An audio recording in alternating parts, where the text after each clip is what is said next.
नमस्कार संस्कृताय, मैं कौशलेंद्र प्रसाद विश्वकर्मा केपी बाल गंगा क्लासेस से आज के ऑनलाइन क्लास में आपका स्वागत करता हूं। जैसा कि बच्चों, आज हम लोग षष्ठा पाठा गीतामृतम कक्षा 10 यूपी बोर्ड का बड़ा ही इम्पोर्टेंट पार्ट है और ये आपके सिलेबस का लास्ट पार्ट है। तो आइए इस पार्ट का प्रारंभ करते हैं। सबसे पहले गीतामृतम का सारांश समझ लेते हैं क्या है। गीतामृतम में जितने भी श्लोक दिए गए हैं सभी श्लोक श्रीमद् भागवत गीता से उद्धृत हैं।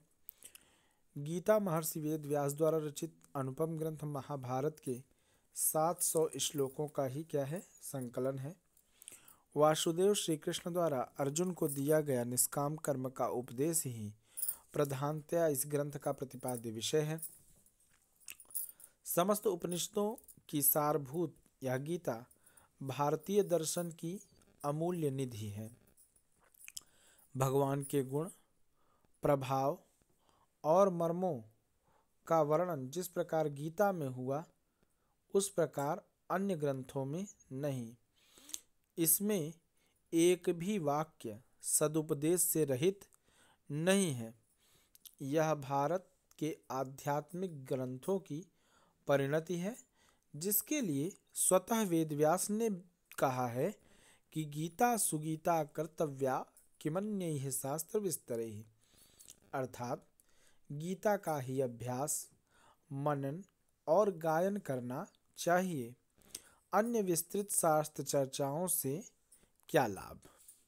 वेद व्यास ने गीता के संबंध में स्वयं कहा कि मनुष्य को गीता का ही अभ्यास करना चाहिए, गीता का ही मनन करना चाहिए और गीता का ही गायन करना चाहिए।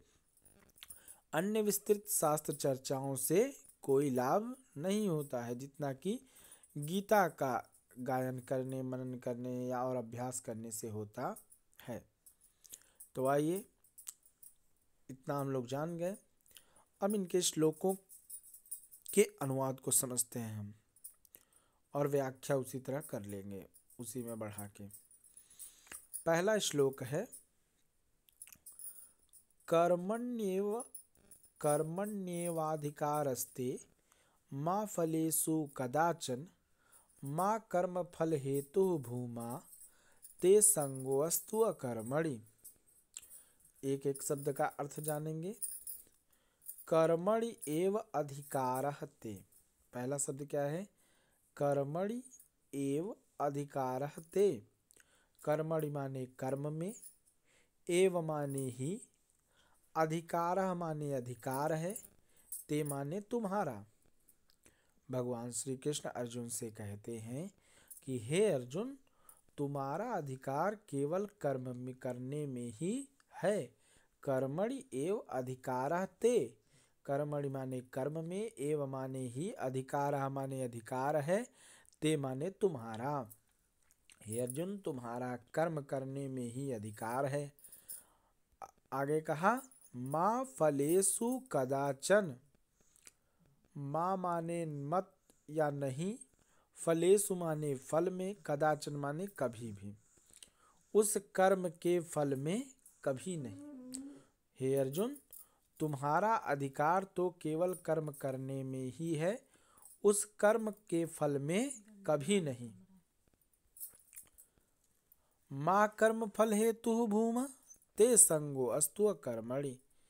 इसलिए हे अर्जुन, माँ कर्म फल हेतु भू, तुम कर्म फल के हेतु मत हो या मत बनो। तुम उस कर्म फल के हेतु मत हो या उस कर्म फल के निमित्त मत बनो। माँ ते संगो अस्तु अकर्मणि, और तुम्हारी आसक्ति कर्महीनता में न हो। ते माने तुम्हारी, संगह माने आसक्ति, अस्तु माने हो, अकर्मणि माने कर्महीनता या अकर्मणता। तो तुम्हारी आसक्ति कर्महीन होने में न हो। फिर से एक साथ देख लीजिए। भगवान श्री कृष्ण अर्जुन से पहले श्लोक में कहते हैं कि हे अर्जुन, तुम्हारा अधिकार तो केवल कर्म करने में ही है, उस कर्म के फल में कभी नहीं। इसलिए तुम कर्म फल के निमित्त मत बनो या कर्म फल के हेतु मत हो, और कर्महीन आसक्ति से युक्त होना। संज्ञा माने आसक्ति से युक्त अकर्मणि अस्तु, कर्महीन नहीं होना चाहिए। और तुम्हें आसक्ति से युक्त होकर कर्महीन नहीं होना चाहिए। फिर से देख लीजिए। हे अर्जुन, कर्म में ही तुम्हारा अधिकार है, उसके फल में कभी नहीं।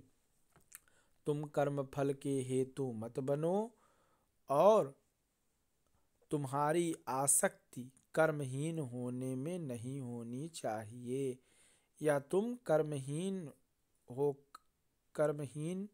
होकर आसक्त मत हो।